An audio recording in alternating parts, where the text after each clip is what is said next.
Hey friends, I am saying hi to you from the basement of our house here and talking to many of you probably in your houses or apartments and speaking to you in what I'm assuming are probably some pretty disrupted routines right now.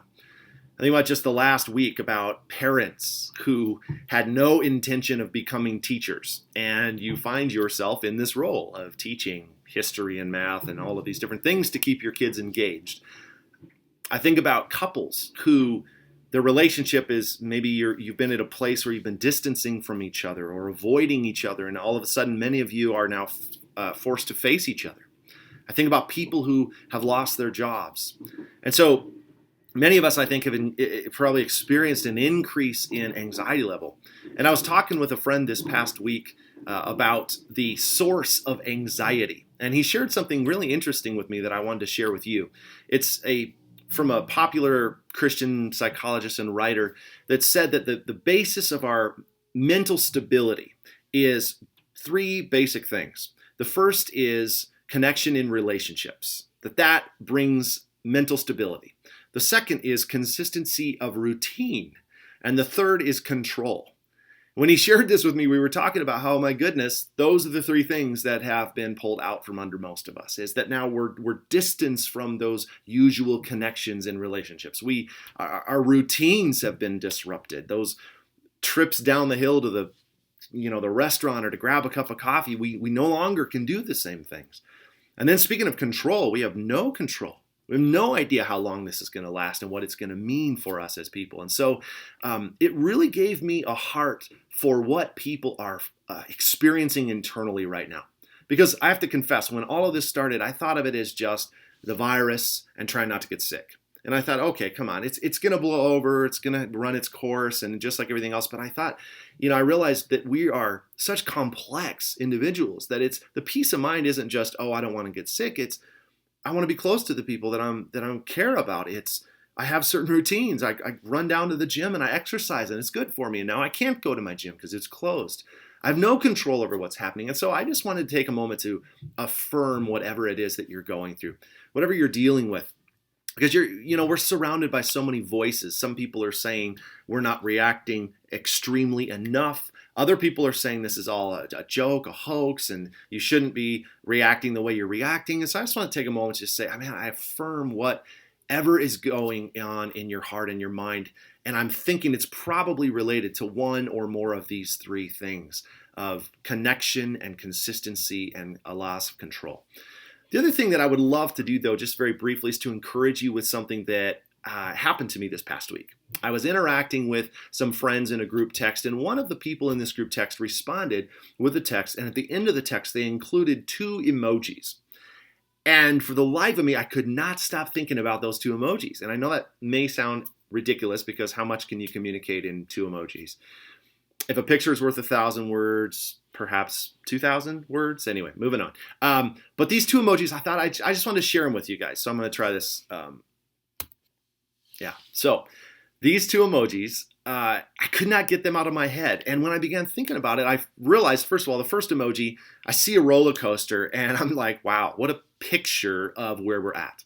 Now, we all know that's used often as an expression of life. Life can be like a roller coaster. Whether you like roller coasters or not, it's the idea that things can be unpredictable.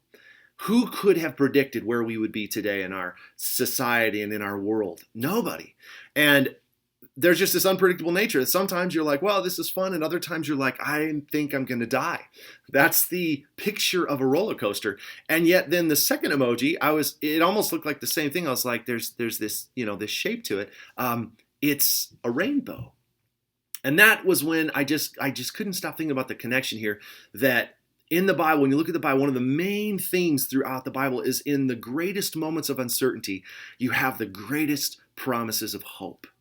That when things are the darkest, light has the greatest opportunity to make an impact and a difference. And you see this in the Bible, especially where the rainbow comes from. It was in the book of Genesis, the beginning of the book of Genesis, after what I would argue was the darkest moment in humanity. There's this promise from God. This promise of things getting better, of that terrible dark moment never being that bad again. And it struck me as I looked at these emojis. Obviously, you could talk about each of them, which I just have. But what was so cool to me is that they're the exact same shape. They almost look like the same thing to me when this friend texted. And then I looked and I'm like, no, it's a roller coaster and a rainbow. And this thought has gone through my mind all week, and I just want to share it with you. The promises of God are perfectly suited for the problems you face. The promises of God and the presence of God are perfectly shaped and suited for the problems we face. And I actually love this. Is what I love about the Bible is when I read the Bible, I don't see these high and lofty religious plateau things that, you read it and go, well, that's nice for them, but unfortunately I live in the real world and so I can't relate to this. The Bible's the opposite of that. The Bible is filled with reality. I read it and I go, yes, I feel discouragement. I feel despondency. I fail ridiculously on a daily basis in ways that I never thought I could fail. And yet at every one of those places in the Bible, there is this perfectly suited promise of God, the perfectly shaped presence of God to meet the problems that we face.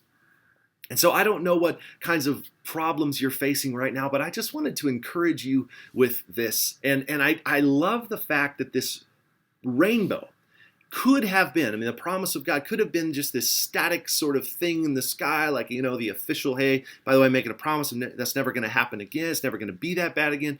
But think about what a rainbow is. It's this beautiful thing that happens when? At the end of a storm. And it's the kind of thing that when we get a beautiful rainbow, people take pictures of it and they post it on social media. And I think it's God's way of saying there's beauty even in the middle of struggle. There's hope even in the middle of the worst of places. And so I just want to encourage you again. I mentioned earlier some circumstances, whether it's with your kids 24/7, and that's hard. I get that. I have 6 kids. Maybe it's with a spouse where you're forced to talk. I want to encourage you, whatever it is going on right now, the news media is sharing a story of what's going on. But I want to just say God has another story. He has another story. He has another agenda during this time, another plan for you and for whatever it is you're facing. And whatever the problem is, I just want to say His presence and His promises, if we'll open up His word, we'll be in them, we'll understand what's going on, are perfectly shaped and suited for what you're going through. I promise you that. And so I hope that this coming week, in addition to being informed of what's going on in the world through the different news media sources, you can also take time to dig into God's presence and into His word and to understand what He wants to accomplish through this time. God bless you guys. I love you, and we'll talk to you soon.